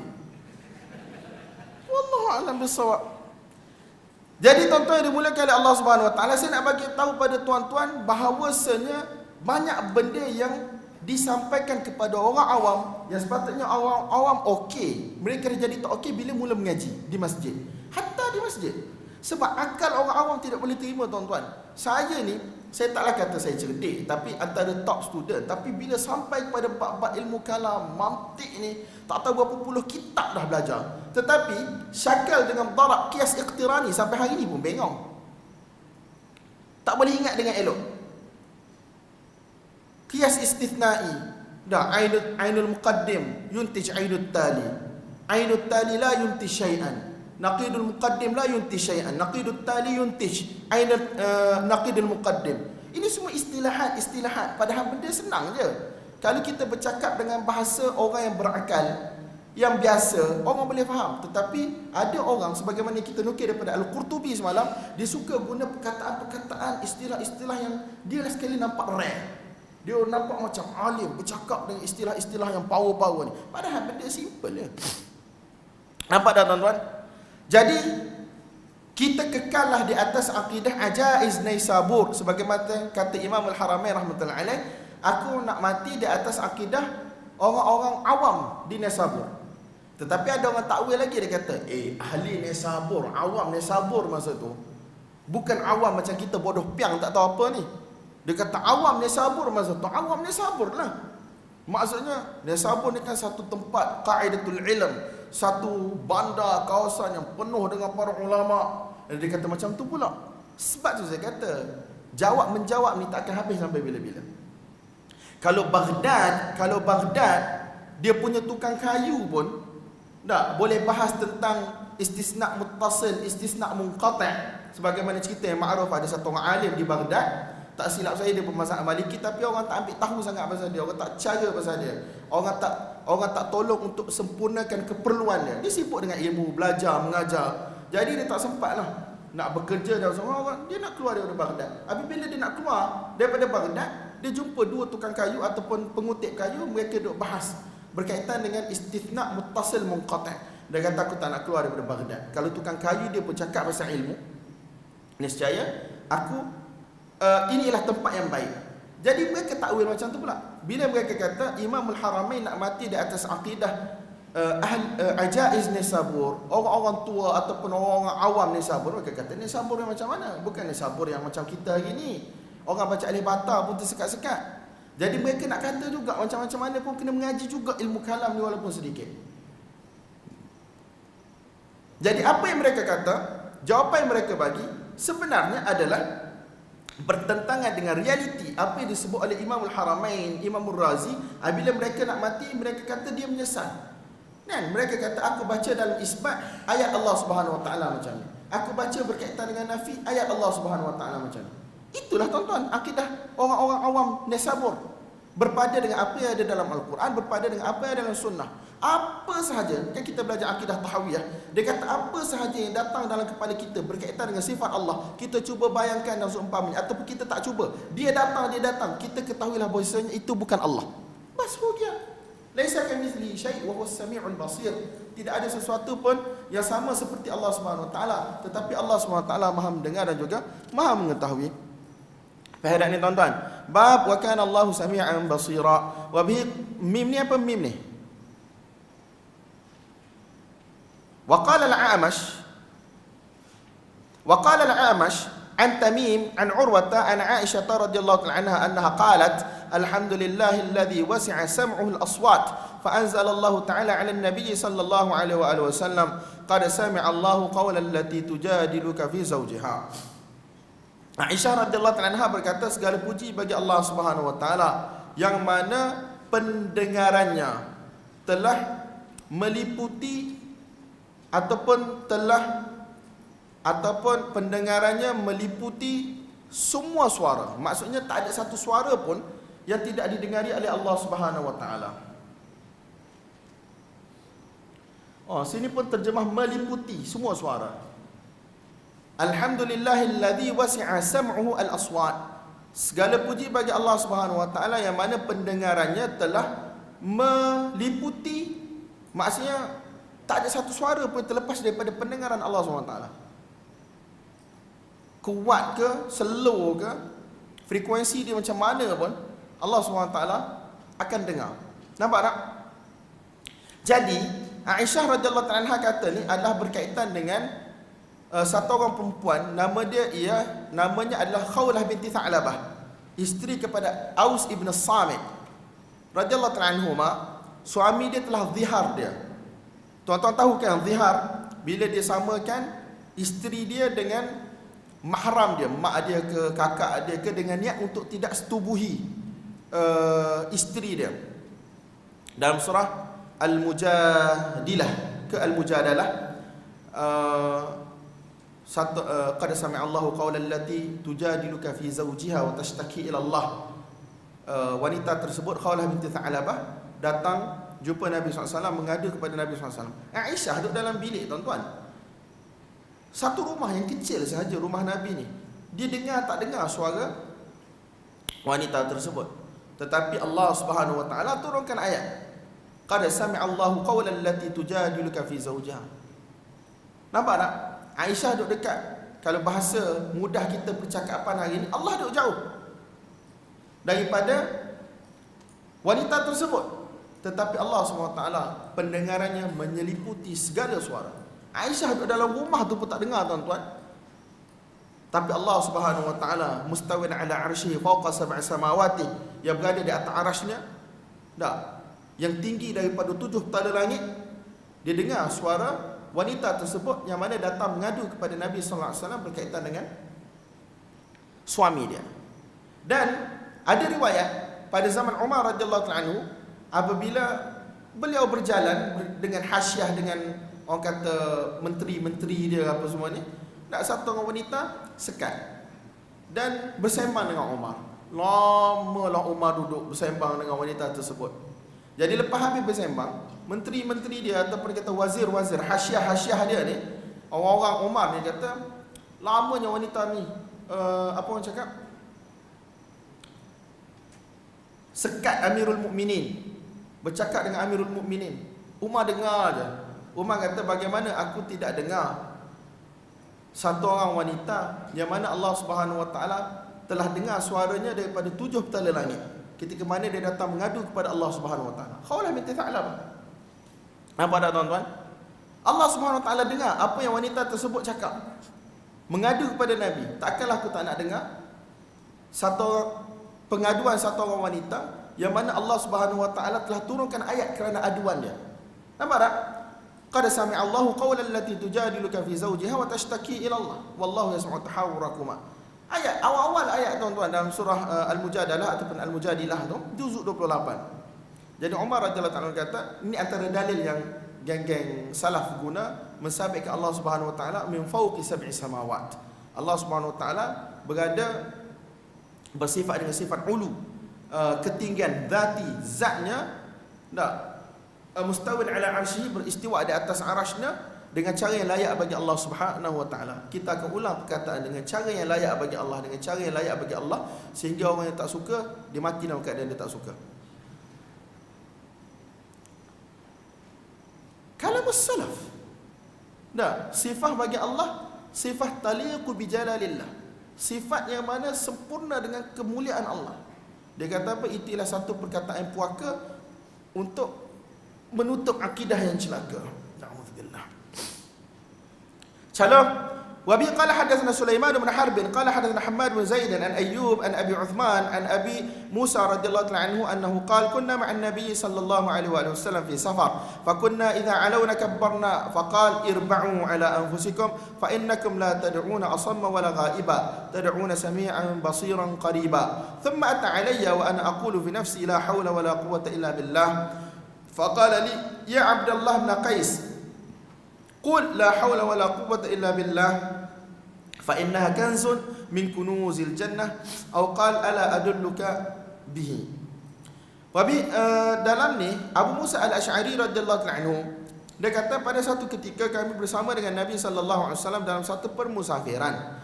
Apabila kami naik tempat yang tinggi, kami akan bertakbir Allahu Akbar. Sunnah kan? Naik tempat tinggi takbir Allahu Akbar. Supaya setiap tahawul, setiap perubahan perjalanan kita tu kita berada dalam keadaan mengingati Allah Subhanahu wa taala. Nabi sallallahu alaihi wasallam bersabda, "Irba'u ala anfusikum." Irba'u ni ialah urfuku, iaitu kesianlah. Kita terjemah kesianlah pada diri kamu. Sini dia terjemah apa tak tahu ni. Nabi SAW kata, kasihanilah diri kamu. Kesianlah pada diri kamu. Sebab kalau kita takbir kan orang yang jenis sallallahu alaihi. Nah, apa yang berlaku dalam setengah-setengah masjid ketika mana selawat antara dua entiti tarawih itu kan. Isu bid'ah tak bid'ah tu satu pula. Kemudian isu yang takbir kuat-kuat ni sallallahu alaihi. Tak siapa wallahu a'lam macam-macam. Nabi kata irba'u ala anfusikum. Kasihanilah diri kamu. Fa innakum, kerana sesungguhnya la tad'una asamma wala ghaiban, bukanlah kamu memanggil berdoa kepada satu orang yang mana pekak ataupun orang yang mana jauh daripada kamu. Nampak tak? Tad'una sami'an basiran qariba, kamu berdoa ataupun kamu memuji satu zat yang mana maha mendengar, basiran, maha melihat, qariban, dan maha dekat. Jadi buat apa kita nak kena terpekik-pekik, terjerit-jerit? Nampak tak? Irba'u ala anfusikum fa innakum la tad'una asamma wala ghaiban. Sesungguhnya kalian tidak memanggil ataupun berdoa, tidak memuji orang yang mana pekak ataupun orang yang mana jauh. Kamu berdoa ataupun memanggil ataupun memuji, dalam kes ni sebab Allahu Akbar, puja, zikir kan. Kamu memanggil, memuji, berzikir kepada Tuhan yang mana maha mendengar dan juga maha melihat dan Tuhan yang dekat. Jadi tuan-tuan, isu qarib, dekat-dekat ni yang orang datang nak corner kita. Dia kata wa huwa ma'akum aina ma kuntum. Pendalilan Mu'tazilah. Dia kata Allah SWT bersama dengan kamu, tak kira di mana kamu berada. Dia kata Allah di mana-mana. Betul tak? Salah kata Allah mustawin ala arsy. Allah beristiwa di atas arasy. Fauqa sab'i samawati. Di atas langit yang ketujuh, atas lagi pada langit yang ketujuh. Wa ilmuhu fi kulli makan. Cumanya ilmu Allah SWT di semua tempat. Wa huwa ma'akum ay bi ilmi. Jadi ada orang yang mana dia datang, dia nak corner kita. Dia kata sekarang ni Allah dekat dengan kita ke Allah dekat arasy. Dia tanya kita soalan-soalan bodoh macam tu, soalan yang kita tak minat nak jawab pun. Kita dah kata, akidah kita apa dah tuan-tuan? Daripada Al-Quran, As-Sunnah dengan apa? Dengan kefahaman salaf. Bila ijma' salaf, kesepakatan para salaf, mereka kata Allah istiwa di atas arasy, tetapi ilmu Allah bersama, dia dekat dengan makhluknya adalah dengan ilmunya. Nukil ijma' banyak orang yang nukil ijma'. Ibn Abdul Bar wa ghairu. Ibn Abdul Bar dan selain daripadanya nukil ijma'. Allah SWT ilmunya bersama dengan kita. Dia bukan macam geng-geng wahdatul wujud, ittihad hulul yang Allah Ta'ala ada dalam perut kita, Allah Ta'ala ada dalam tu, Allah Ta'ala ni. Tidak. Allah Ta'ala ni ilmu dia bersama kita. Wa huwa mustawin ala arsy. Dan dia Allah bersemayam di atas arasy dengan cara layak bagi Allah. Fauqa sab'i samawati. Di atas 7 langit Allah Subhanahu wa taala. Ijma' salaf. Jadi dia kata salaf bukan Quran, bukan sunnah. Manusia. Dia kata kalau salaf bukan Quran, bukan sunnah, Aristotle, Mu'tazilah, Jahmiyah bukan Quran, bukan sunnah juga. Kalaulah bukan kerana masalah-masalah yang datuk nenek moyang kamu timbulkan, nescaya salaf tidak akan bercakap kecuali nas Quran itu kan nas hadis. Betul tak tuan-tuan? Jadi ada orang yang mana dia nak Quran sunnah. Bila dia dah tak jumpa jalan, dia kata kita nak Quran sunnah. Kat mana dalam Quran sunnah sebut al-harf was-saut, suara bagi Allah SWT? Kat mana dalam Quran sunnah yang sebut nuzul bidhati, Allah turun dengan zat dia, Allah mustawin bidhati, Allah istiwa dengan zat dia? Dia tanya kita pula.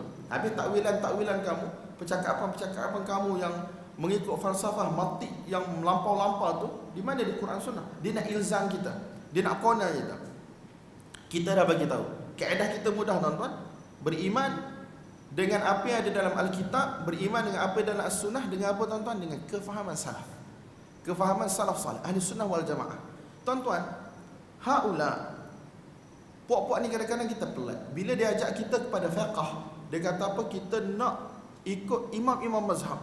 Mereka lah para imam salaf. Bila kita tanya mana dalil dalam satu-satu masalah, mereka kata para imam tidak akan bercakap tanpa dalil. Walaupun dalil tu kita tak faham, walaupun dalil tu kita tak jumpa, cukuplah kita taklid Imam Syafi'i, kita taklid Imam Abu Hanifah, kita taklid Imam Ahmad, kita taklid Imam Malik. Tapi bila datang benda-benda yang bersifat akidah macam ni, bila kita kata salaf kata, tak boleh, kita kena tahu dalil mana salaf guna. Nampak tak? Dalil mana salaf guna? Tuan-tuan, ijma' ni, bila benda ada nama ijma', kita tak perlu tanya dalil, kita terima je lah. Sebab sekurang-kurangnya apabila Allah tanya kita pada hari kiamat, kenapa kamu cakap sedemikian?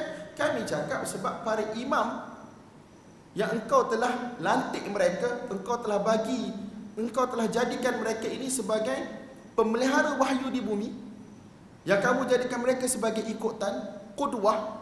Manusia ikut mereka dalam bab fiqh, manusia ikut mereka dalam bab i'tiqad. Mereka cakap macam tu, dan kau kata fasalu ahla dzikri in kuntum la ta'lamun, maka kami ikut je lah. Betul tak tuan-tuan? Bas, bahagia.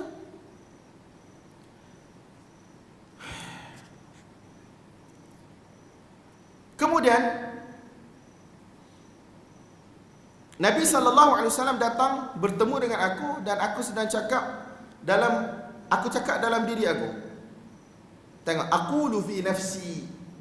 Dia bila benda kalam bukan hakiki tuan-tuan, biasanya akan sebut di dalam diri aku. Kalau kalam percakapan yang hakiki, mesti ada suara dia dengar. Kalau tak ada, tidak dikira sebagai bercakap. Kan tuan-tuan semayang kan, orang kata Fatihah ni kan rukun qauli.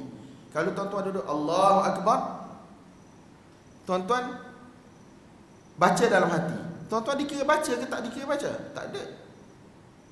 Kalau tuan-tuan nak ceraikan isteri, la qaddarallah, sejuta kali tuan-tuan sebut dalam hati, aku cerai. Dikira sebagai cerai ke tak? Sebab dia tak lafaz. Jadi ini aqulu fi nafsi, aku sebut dalam hati aku. Jadi kalau kalam bukan hakiki yang didengari, akan disebut di dalam diri aku. Nampak tak tuan-tuan? La haula wala quwwata illa billah. Tidak ada daya upaya, kemampuan kecuali dengan Allah Subhanahu wa taala. Maka Nabi SAW bersabda, wahai Abdullah bin Qais. Siapa dia ni Abdullah bin Qais? Abu Musa al-Asy'ari radhiyallahu ta'ala anhu.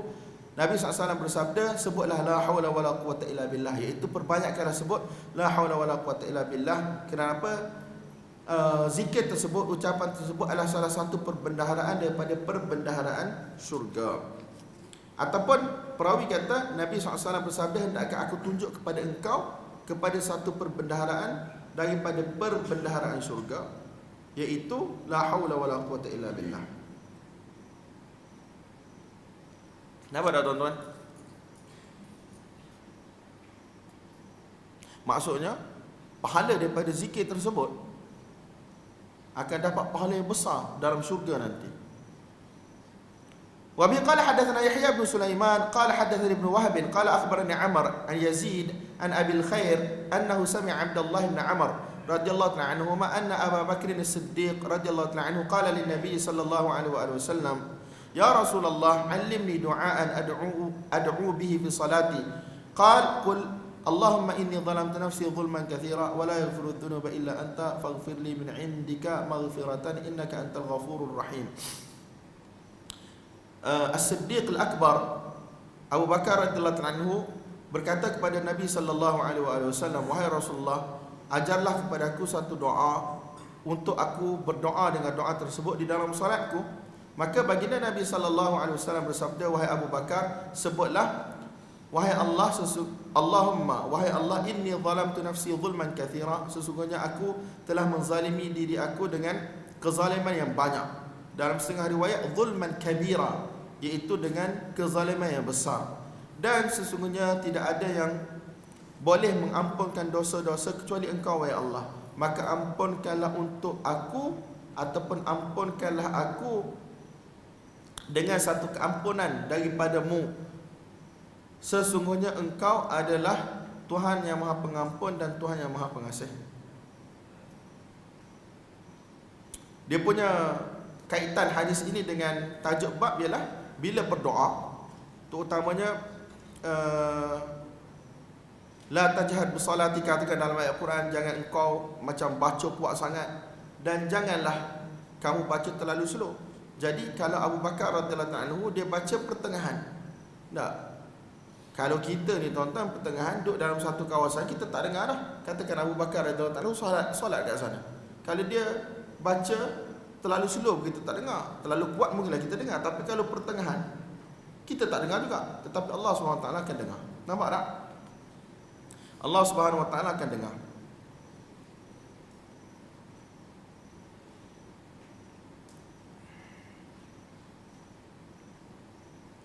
Dan Shalom. Wa bi qala hadatsana Abdullah bin Yusuf qala akhbarana Ibn Wahb qala akhbarani Yunus an Ibn Shihab qala annahu qala hadatsani Urwa anna Aisyah radhiyallahu anha haddatsatu qala an-nabiy sallallahu alaihi wasallam inna Jibril alaihi salam nadani qala inna Allah qad sami'a qawla qaumika wa ma raddu alaik. Aisyah radhiyallahu anha meriwayatkan bahwasanya baginda Nabi sallallahu alaihi wasallam bersabda, sesungguhnya Jibril telah memanggilku dan dia telah berkata, sesungguhnya Allah SWT telah mendengar apa yang diucapkan oleh kaum engkau dan apa yang mereka cakap kepada engkau. Balasan mereka kepada engkau apabila kamu mengajak mereka kepada mentauhid, mengesahkan Allah Subhanahu wa taala.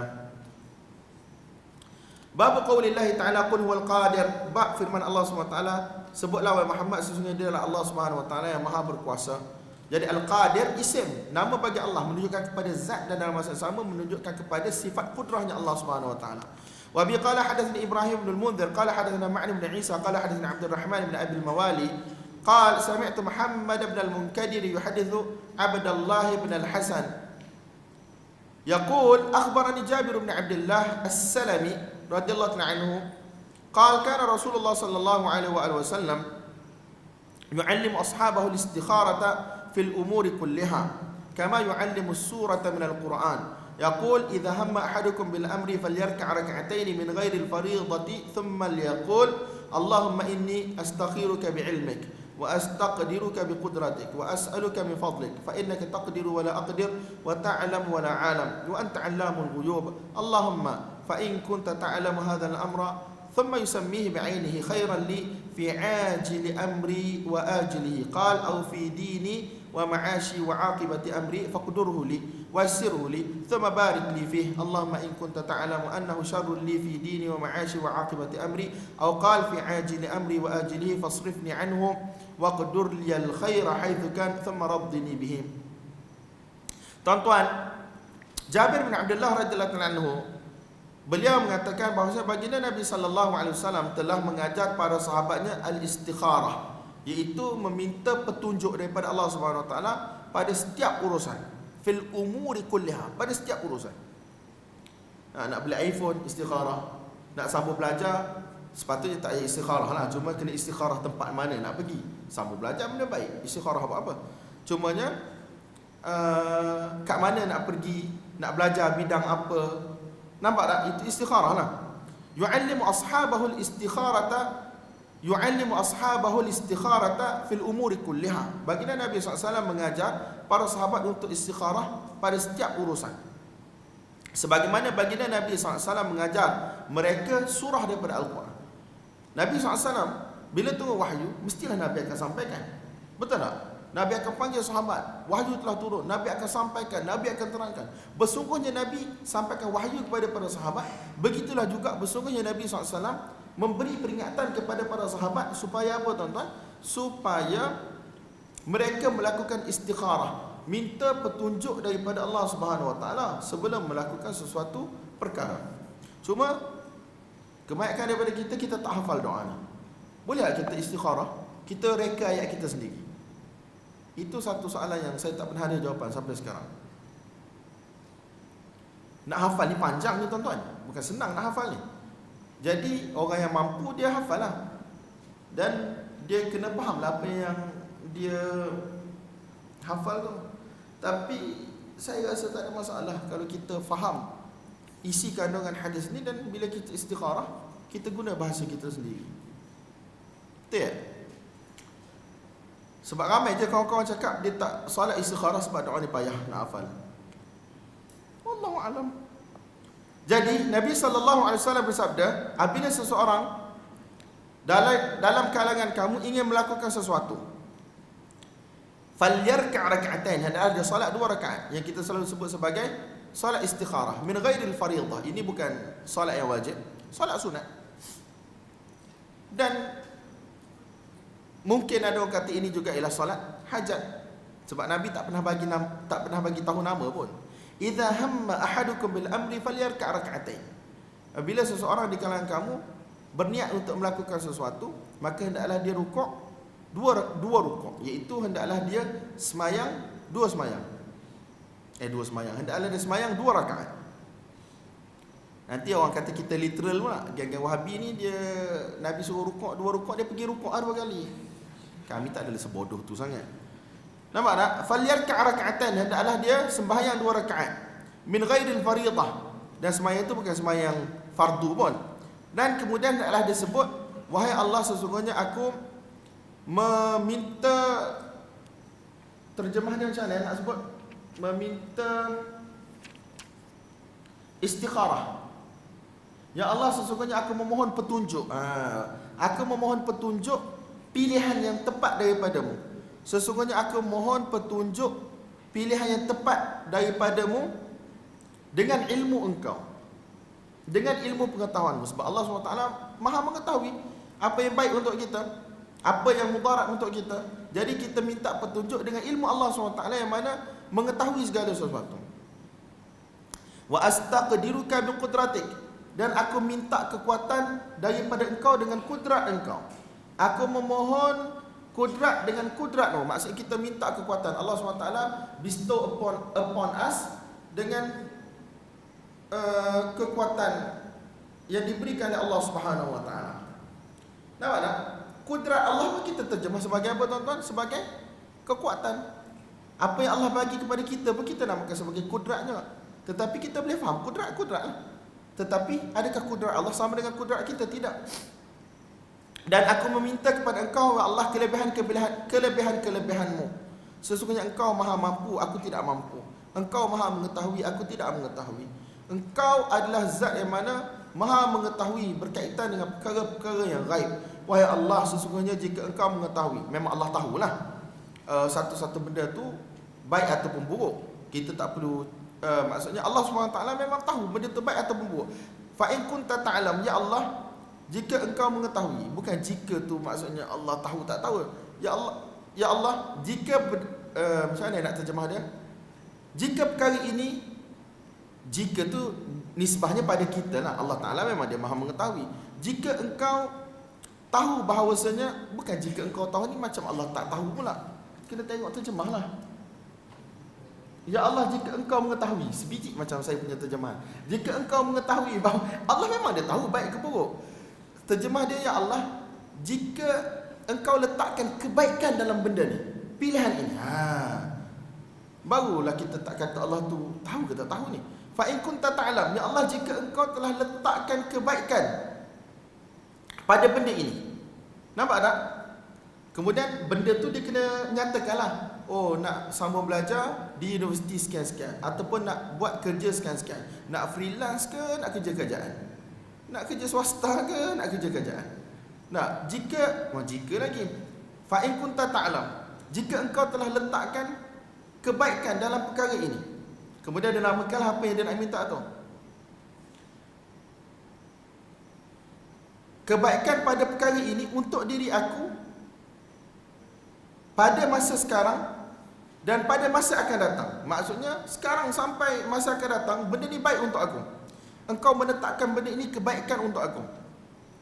Ataupun dia kata, Nabi SAW bersabda, au fi dini wa ma'ashi wa aqibati amri. Benda ini baik untuk agamaku, benda ini baik untuk kehidupan aku di dunia ini, dan benda ini baik untuk kehidupan aku di akhirat nanti.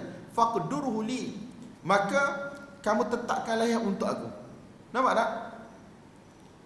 Dan mudahkanlah yang untuk aku. Kemudian berilah keberkatan kepadaku dalam urusan tersebut.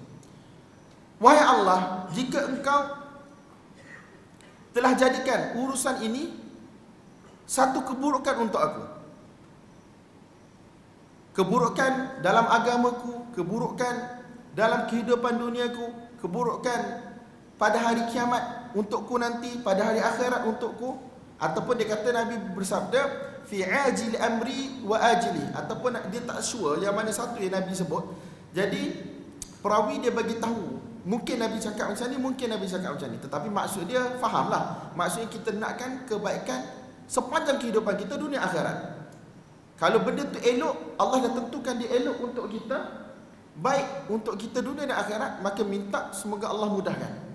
Dan kalau Allah telah tentukan benda itu buruk untuk kita dunia dan akhirat, maka minta kepada Allah Subhanahu Wa Taala supaya Allah Subhanahu Wa Taala elakkan benda itu daripada kita, dan gantikanlah yang lebih baik untuk kita berbanding dengan perkara tersebut. Kemudian bagilah keredaan kepada aku. Maksudnya apa yang Allah Subhanahu Wa Taala putuskan untuk kita, kita mohon kepada Allah Subhanahu Wa Taala supaya apa tuan-tuan? Supaya kita ada sifat redha dengan apa yang Allah bagi. Selepas kita istikharah, kita buat apa yang kita nampak petunjuk daripada istikharah tersebut, bagilah keredaan. Sebab tak semestinya bila kita istikharah yang datang tu sebagaimana yang kita sangkakan. Apa yang Allah bagi ialah kebaikan, tetapi kadang-kadang kebaikan yang kita terima daripada Allah tu kita tak nampak dia punya, orang kata, form kebaikan tu. Sebab tu Nabi SAW ajar, thumma raddini bih, ya Allah bagilah keredaan kepada aku terhadap apa yang engkau putuskan kepada aku. Nampak tak tuan-tuan? Dia panggil apa? Bless in disguise. Kita nampak benda tu gaji tak banyak, tapi kita terlupa mungkin dengan gaji tak banyak tu ada sedikit berkat, tetapi dia boleh atur kehidupan dia sendiri. Dia boleh jaga solat berjemaah dia boleh jaga bacaan Quran dia senang nak balik jumpa ziarah mak ayah dia di kampung. Betul tak? Orang kerja kerajaan ataupun kerja tinggi-tinggi mungkin besarlah gaji, masya-Allah, tengok dalam akaun bank banyak angka kan, tetapi masa dia dengan jemaah masjid tak ada, masa dia untuk buat dakwah tak ada, masa dia untuk belajar tak ada, masa dia untuk baca Quran zikir tak ada, masa dia untuk solat jemaah tak ada, masa dia untuk balik jumpa mak ayah dia pun mungkin tak ada. Kita nampak kebaikan tu kadang-kadang dalam bentuk material semata-mata. Selain daripada kita tak nampak. Tuan-tuan, orang kata perlis ni kan murah kehidupan dia. Walaupun gaji dia sikit, tapi dia duduk perlis, cukup untuk dia. Tetapi dia boleh sibuk dengan ilmu. Dia boleh, walaupun Starbucks ada satu je, dia boleh cukup dengan ilmu. Dia boleh cukup dengan ilmu. Dia boleh datang majlis-majlis ilmu yang banyak. Dia boleh jadi wahabi dalam keadaan tak ada orang nak kritik dia. Itu nikmat besar tuan-tuan. Ingat ke senang. Jadi dia panggil apa? Bless in disguise. Saya suka kalau jadi imam tarawih dekat luar, lepas solat Assalamualaikum tu, saya rasa nak meniarap terus pun tak cakap apa. Kalau sini Assalamualaikum, selagi tak zikir dengan cara yang mereka susun, dengan lagu yang mereka susun, saya kira macam solat tu kena ulang balik tak sah. Bab muqallibil qulub, bab berkaitan muqallibil qulub, iaitu zat yang mana membolak-balikkan hati. Wa qaulillahi ta'ala wa nuqallibu afidatahum wa absarahum. Saya tak nak bahas panjanglah. Maksudnya perbuatan Allah, bolehkah kita bentuk kata nama bagi Allah Subhanahu Wa Taala? Benda ni dibahas panjang. Yang masyhur di kalangan para ulama, nama-nama Allah ialah tauqifi. Tauqifi ni kita tak boleh namakan Allah kecuali dengan nama yang Allah namakan ataupun sahabat ataupun Nabi SAW namakan. Tetapi kalau kita nak mengkhabarkan, dia panggil babul ikhbar, kita nak mengkhabarkan, kita nak cerita tentang Allah, tak ada masalah. Tapi kita tak kata ni nama dia. Allah SWT sebut dalam Quran, wa nuqallibu afidatahum wa absarahum, dan kami bolak-balikkan hati mereka dan pandangan mereka. Jadi bolak-balik perbuatan. Jadi pembuat dalam bahasa Arab dia akan jadi muqallib, iaitu zat ataupun zat yang mana membolak-balik. Boleh tak kita sebut ya muqallib? Bolehlah, satu Nabi sebut kan dalam hadis. Jadi tapi adakah itu nama Allah SWT muqallibul qulub? Ramai yang kata kita tak boleh namakan dia sebagai nama Allah Ta'ala, tetapi kita panggil Allah muqallibul qulub, boleh, tak ada masalah. Sebab nama ni dia lebih sempit dia punya daerah. Sebab ramai yang kata nama Allah SWT ni dialah tauqifi. Yang Allah sebut, yang Nabi sebut sebagai nama, kita kata nama Allah Ta'ala. Adapun perbuatan Allah membolak-balikkan, jadi Allah pembolak-balik, itu tak ada masalah. Min babil ikhbar, iaitu kita memberitahu Allah Ta'ala ni pembolak-balik hati, tak ada masalah. Tapi kita kata nama Allah pembolak-balik, ada orang tak nak. Nampak tak tuan-tuan?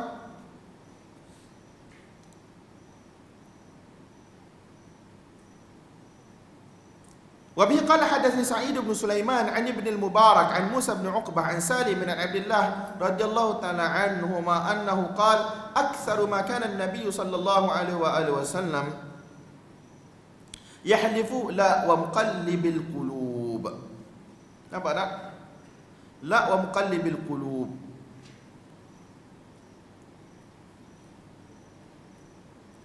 Abdullah bin Umar radhiyallahu ta'ala anhuma mengatakan bahawasanya bila Nabi SAW bersumpah, kebanyakan ayat yang Nabi guna, perkataan yang Nabi guna la, tidak, wa muqallibil qulub, ataupun la di sini taukid yang macam saya bagi tahu tadi kan, la wa muqallibil qulub, sebagaimana dalam Quran la uqsimu biyaumil qiyamah, la uqsimu bihadzal balad. La ni bukan la penafian kan, ataupun mungkin juga boleh kata la penafian. Tengok konteks lah tuan-tuan. Kalau dalam konteks Nabi nak kata aku tak akan buat ataupun aku tidak akan cakap, tengok konteks. Wa muqallibil qulub, dan demi zat yang mana membolak-balikkan hati.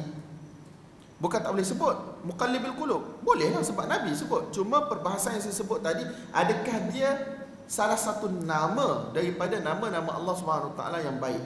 Itu cerita lain. Nampak tak?